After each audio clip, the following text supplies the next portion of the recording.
Hi everyone welcome back to my another mini blog. एठी जीजू जो पंजाब जाइथिले से गोटे चॉकलेट आनथिले। एटा एडा बड़ बैग रे एडी टिके चॉकलेट। एटा ता दाम टिके देखो 500 टंका 500 टंका। या टेस्ट पूरा डेयरी मिल्क ओरियो फ्लेवर र जेमती थिला एटा पूरा सेमती एग्जैक्ट लागुथिला। कोन एक्स्ट्रा मु बुझी पारदिने हो छाड़ा खाई दबा कथा हो। तापर हम मन सब लंच सारी की बाहरी गलु गोटे जगह को जीवा पाई। तो गाइस हम माने बाहरी गलो मो बड़ बो घर को माने हमर जने सीडीए रे जने रिलेटिव रहंती माने हमर बड़ बो।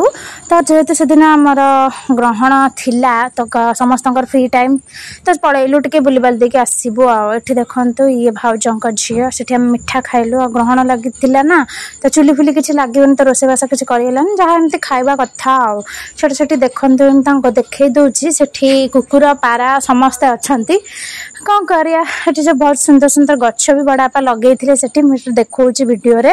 तापर आमे सेठी टिके बहुत मजा मस्ती करलु। गाइस हमर मजा मस्ती भितर गपसप भितर केतबेले टाइम पळेला जणा पड़लानी। तो एबे हमर विदाई रो टाइम चलो घर को जिबा रिटर्न करिया। एठी खुशी की देखो से हम संगे आसे बोली कोन होउछ। गाइस आमे घर को रिटर्न करके कोन कोन सब करलु कुआडे बुला बुली करलु सेटा हम नेक्स्ट ब्लॉग रे कहि।